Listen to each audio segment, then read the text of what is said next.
Konnichiwa दोस्तों, क्या है ये यूनियन बजट 2023? बहुत बड़ा था। पूरा सेशन देखने के बाद हमने इसमें से कुछ पॉइंट्स निकाले और इस वीडियो में हम वही पॉइंट्स बताएंगे जो कि स्टूडेंट्स, एम्प्लॉयज, एंटरप्रेन्योर्स और बिजनेसमैन के लिए काम के हैं। तो इस वीडियो में हम 10 से लेके 1 तक पूरे पॉइंट समझेंगे जो कि स्टूडेंट्स, एम्प्लॉयज, एंटरप्रेन्योर्स और बिजनेसमैन के लिए इंपॉर्टेंट है। तो इस वीडियो को लाइक जरूर कर दें फॉर यूट्यूब एल्गोरिथम। 10वां पॉइंट है जन विश्वास बिल। अब पहले के टाइम पे आप कोई भी बिजनेस या फिर कोई भी इंपॉर्टेंट काम शुरू करते थे तो पहले दरोगा राज बहुत चलता था। मतलब आपने अपने कंपनीज में 4 से 6 महीने के अंदर अंदर कोई भी सर्विसिंग कराई है या नहीं, आपने अपने फायर एक्सटिंग्विशर्स लगवाए हैं कंपनी में या नहीं, या फिर उनके सिलेंडर्स आपने हर साल बदलवा रहे हैं या नहीं। और इससे प्रॉब्लम नहीं होती थी लोगों को प्रॉब्लम इस वजह से होती थी क्योंकि ये जो दरोगा इंचार्ज होते थे ये कमीशन बहुत खाते थे। कि तुम्हें जेवर 36 घंटे में चाहिए, 18 घंटे में चाहिए, 9 घंटे में चाहिए या 4.5 घंटे में चाहिए? इंस्पेक्टर साहब, मेरी समझ में नहीं आ रहा। आप साफ साफ कहिए, कहना क्या चाहते हैं? मैं आज क्या है तू कहे तो मैं बता दूं। हाँ इंस्पेक्टर साहब, बताइए ना। पोस्ट ऑफिस का सिस्टम मालूम है ना? सादा लिफाफा देर से मिलता है, टिकट मारो जल्दी मिलता है। स्पीड पोस्ट बहुत जल्दी मिलता है, लेकिन स्पीड पोस्ट के पैसे ज्यादा लगते हैं। मैं कुछ समझा नहीं। बलमा बड़ा नादान है। नादान? अगर हम जैसे पुलिस वालों से व्यवहार करना है तो ये जुबान पहले सीखो। समझ गए। ये लीजिए। ये क्या है? रिश्वत? शर्म नहीं आती? इतनी कम रिश्वत देते हुए? इतनी कम रिश्वत तो हमारा हवलदार भी नहीं लेता। गोली मार दूंगा। ये लीजिए। आप बाहर जाकर चाय पीजिए, आपका काम हो जाएगा। चाय वाले को पैसे दे देना, जाओ। और सुनो, 2 चाय अंदर भिजवा देना, हम लोग कुछ प्राइवेट बात कर रहे हैं। जाओ। हवलदार, बाहर से कोई अंदर न आ सके।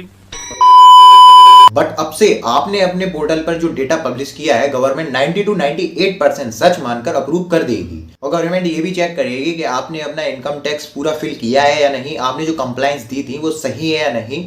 और गवर्नमेंट ने लोगों के ऊपर विश्वास जताते हुए ट्रस्ट को 99 to 100% करने का टारगेट रखा है और इसीलिए गवर्नमेंट ने इसका नाम जन विश्वास बिल रखा है।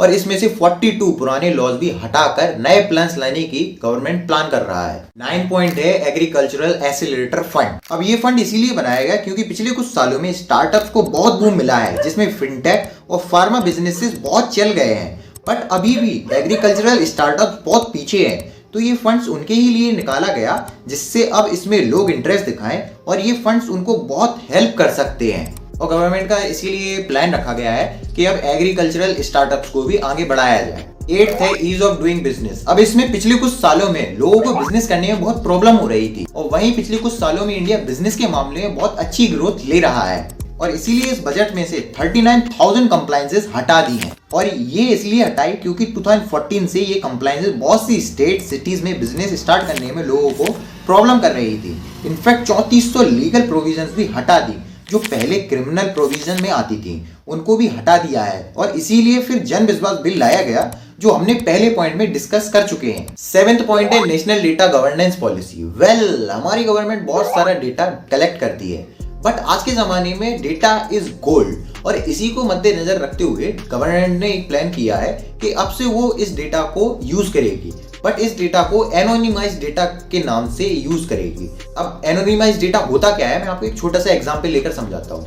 मान के चलिए आपका नाम है सुरेश और आपकी एज है 20, तो अब आपका बस नाम और एज इतना ही डेटा गवर्नमेंट लेगी और इसी के थ्रू आपका ये डेटा प्राइवेट और गवर्नमेंट कंपनीज के साथ शेयर किया जाएगा जिससे कि वो गवर्नमेंट और प्राइवेट कंपनीज अपनी सेल्स और ज्यादा बढ़ा सकें लोगों के बीच ऐसी डेटा को यूज करके। बट इधर पे मेरा ओपिनियन ये है कि लोगों को इससे बहुत ज्यादा प्रॉब्लम होगी और ऐसा इसीलिए बोल रहा हूं मैं क्योंकि अगर मान के चलिए आप एक कॉलेज में स्टूडेंट हैं, आपकी एज 20 है, तो उस टाइम पे आप इंजीनियरिंग कर रहे हैं तो आपको उस टाइम पे प्राइवेट कंपनीज भी अप्रोच करेंगी, आपको MBBS की कोर्स के लिए भी अप्रोच किया जाएगा, UPSC के कोर्स के लिए भी अप्रोच किया जाएगा, आपको MNCs भी अप्रोच करेंगी और आप भी बहुत सारी कंपनीज अप्रोच करेंगे। तो इधर पे तो सेल्स एकदम बहुत कचड़े की तरह हो जाएगी। मतलब ये बहुत ज्यादा प्रॉब्लम आपको ही क्रिएट करेगी कि आपको डेली कोई ना कोई कॉल आ रही है, आपका डेटा कहीं ना कहीं यूज ही हो रहा है। तो इससे ज्यादा बढ़िया तो मुझे ये लगता है कि गवर्नमेंट को इसमें थोड़े से चेंजेस करने चाहिए और डेटा को थोड़ा और डिटेल में लेना चाहिए जिससे कि सही पिच सही इंसान के पास हो पाए। क्योंकि आज के ज़माने में आपको ही पता है, मुझे ही पता है, एनोनिमाइज्ड डेटा कोई भी यूज़ नहीं कर रहा है। सब डिटेल्ड डेटा यूज़ कर रहे हैं जिससे कि सही सेल सही इंसान के पास हो पाए, ज़्यादा कंपनीज को भी प्रॉब्लम ना हो अपनी टारगेट ऑडियंस तक पहुंचने के लिए। और इसीलिए मैं ऐसा बोल रहा हूँ क्योंकि कोई भी गवर्नमेंट हो, कोई भी प्राइवेट कंपनी हो, सब ये बोल के आपका डेटा यूज़ करते हैं कि हम आपका डेटा अब यूज़ नहीं करेंगे, ये एंड टू एंड इनक्रिप्टेड है। बट ये एंड टू एंड इनक्रिप्टेड रहता ही नहीं है, पीछे से सारी कंपनी, सारी गवर्नमेंट्स ये डेटा को खुलेआम यूज करती हैं। तो आप ये सोचना तो बंद ही कर दीजिए कि आपका डेटा सिक्योर रहेगा। गवर्नमेंट भी इस बात को सोचे कि नेशनल डेटा गवर्नेंस पॉलिसी को थोड़ा सा अपडेट किया जाए। 6th पॉइंट है कॉमन बिजनेस आइडेंटिफायर। पहले के टाइम पे हमारे बहुत सारे आइडेंटिटीज होती थी, जैसे कि Aadhaar card, PAN card, ration card, बहुत सारे। बट आज के टाइम पे गवर्नमेंट का ये प्लान है कि वो सारे आइडेंटिटीज को हटा के सिर्फ एक ऐसी आइडेंटिटी रखे जो कि हमारे बहुत सारी चीज़ों में अटैच रहे और उससे ज़्यादा लोगों को अपनी आइडेंटिटीज को लेकर घूमना ना पड़े। और उस आइडेंटिटी का नाम रहेगा पैन कार्ड। अब पैन कार्ड को हर एक बिजनेस में यूज़ किया जाएगा और हर एक चीज़ में यूज़ किया जाएगा। बट ये गवर्नमेंट ने पर्टिकुलर सिर्फ बिजनेस के लिए ही बताया है कि अब वो बिजनेसेस में जितनी भी डिटेल्स होती हैं सब में वो पैन कार्ड को ही ज़्यादा अटैच करेंगे। 5th पॉइंट है यूनिफाइड फाइलिंग प्रोसेस। अब इस प्रोसेस में जब लोग अपना बिजनेस स्टार्ट करते हैं और वो रजिस्ट्रेशन कराने के लिए जाते हैं तब उनको फैक्ट्री एक्ट पर, पीएस की वेबसाइट पर, ईएसआई की वेबसाइट पर भी, स्टेट शॉप एक्ट पर भी और भी बहुत सारी जगह पर सेम डेटा बार बार फिल करना पड़ता था। और इसीलिए गवर्नमेंट ने एक यूनिफाइड पोर्टल बनाने के लिए कहा है, जिसमें उन्होंने कहा है कि जैसे कि IRDAI के पोर्टल पर आपकी अपनी इंफॉर्मेशन ट्रांसफर कर सकते थे, वैसे ही बिजनेसेस के लिए भी पोर्टल बनाया जाएगा और फिर वो पर्टिकुलर बिजनेस डिसाइड करेगा कि उसको अपना डेटा किस फील्ड के लोगों तक पहुंचाना है। 6th entity DigiLocker. अब यही एक वो ऐप है जिसके लिए गवर्नमेंट बोल रही थी। इस ऐप में आप अपनी पूरी documents like Aadhaar card, driving licence, marksheet, passport, PAN card, everything store कर सकते हो और एक क्लिक में कहीं भी अपना डेटा ट्रांसफर कर सकते हो। अब ऐसा ही एक ऐप बिजनेसेस का डेटा स्टोर करने के लिए गवर्नमेंट अपनी तरफ से एक ऐप बनाएगी। अब जो आखिर के 3 पॉइंट है उसमें हम आते हैं टैक्स पेयर चेंजेस के ऊपर। जब मैं ये वीडियो बना रहा था तो मैंने देखा कि हमारी 60% से ऊपर लोगों ने तो इस चैनल को सब्सक्राइब किया ही नहीं है इस चैनल को। तो प्लीज आप इस चैनल को सब्सक्राइब कर लीजिए जिससे कि हम और तेजी से ऐसे ही टॉपिक्स के ऊपर वीडियोस ला पाएं। अब हम अपने टॉपिक के ऊपर वापस चलते हैं। 3rd पॉइंट में 87A रिबेट लाया गया है।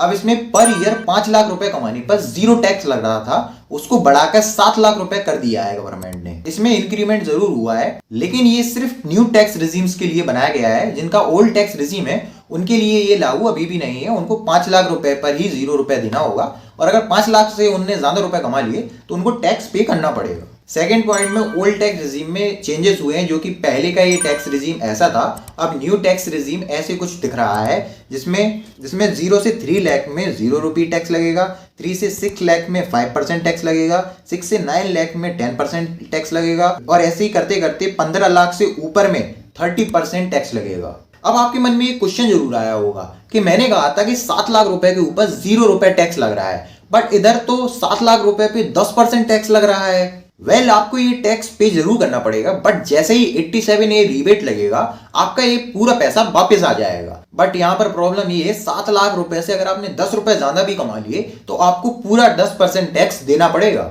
इधर पे मेरा कहना यही है कि मुझे ये चीज समझ में नहीं आ रही है कि गवर्नमेंट ये करना क्या चाह रही है कि बार बार मतलब जो मिडिल क्लास लोग हैं और जो लोअर क्लास लोग हैं उनको परेशान करने की एक नई नई तरकीब निकालते हैं। अब आप खुद सोचिए, जब आपका 0 रुपया टैक्स लगना है तो गवर्नमेंट उसी में से माइनस डिडक्ट करके डायरेक्ट क्यों नहीं दे देती है? फिर वो कहेंगे कि अरे नहीं, हमारे पास पूरा डेटा रहना चाहिए कि इंसान ने कितना टैक्स पे किया है, उसके बाद 87A रिबेट लगने के बाद कितना पैसा हमने दिया है, जिससे कि जब हमारा पॉलिटिकल ओपिनियन आएगा तब हम 87A रिबेट दिखाएंगे कि देखिए कितना ज्यादा रुपए हमने लोगों को दे दिया है। ये मतलब गवर्नमेंट देख रहे हैं कितना दिमाग लगाती है इन सब चीजों में कि वो आपका पैसा आप ही को वापस करने के बाद बोल सके कि हमने अपनी तरफ से लोगों को पैसे दिए हैं। अब आखिरी और पहला पॉइंट है अमीर लोगों के लिए जिनकी इनकम 4 से 5 करोड़ के बीच में है या उससे ऊपर है। अब इन लोगों को पहले एक सरचार्ज देना पड़ता था, वो सरचार्ज 37% इनकी इनकम के ऊपर लगता था और जो टैक्स उनके ऊपर लगता था उसके ही ऊपर 5% और टैक्स लगता था। टोटल 42.9% टैक्स देना पड़ता था इन लोगों को। अब ये स्कीम अमीर लोगों के लिए लाई है कि 42.9% से गवर्नमेंट ने ये टैक्स घटा के 39% कर दिया है। अब अगर आप 5 करोड़ से ज्यादा अगर इनकम जनरेट कर रहे हैं तो आपको थोड़ा सा रिलीफ दिया गया है। अब वीडियो के लास्ट और इंपॉर्टेंट पार्ट पर आते हैं। बजट 2023 देखने के बाद ये तो साफ क्लियर होता है कि गवर्नमेंट अमीर लोगों को बहुत ज्यादा सपोर्ट दिखा रही है। लोअर और मिडिल क्लास लोगों को ज्यादा इसके फायदे मिल ही नहीं रहे हैं, बल्कि उनको तो और ज्यादा टैक्स पे करना पड़ रहा है। उनकी तो और इंक्रीमेंट कर दी है टैक्स पे करने में। अब इतने तो इंटेलिजेंट आप भी हैं कि ऐसा क्यों गवर्नमेंट स्टार्टअप्स और बिजनेसेस को पुश करने के लिए कर रही है, इतने तो आप भी समझदार हैं। और सिर्फ कुछ ही फायदे हैं जो कि लोअर क्लास के लोगों को मिले हैं। आई थिंक कोई भी गवर्नमेंट मिडिल क्लास के लोगों के बारे में ज्यादा इंटरेस्ट दिखाती नहीं है, बल्कि सबसे ज्यादा अगर कोई टैक्स पे करता है तो मिडिल क्लास के लोग ही हैं, सबसे ज्यादा टैक्स पे करते हैं, वही फेयर तरीके से। तो आप क्या सोचते हैं इसके बारे में? अपना ओपिनियन कमेंट सेक्शन में जरूर बताएं। हम आपके ओपिनियन पढ़ने के लिए कमेंट सेक्शन में बहुत इंतजार कर रहे हैं। और अगर आप अभी तक इस वीडियो को देख रहे हैं तो इस वीडियो को लाइक जरूर करें और चैनल को सब्सक्राइब जरूर करें। मिलते हैं आपको अगली वीडियो में, तब तक के लिए धन्यवाद।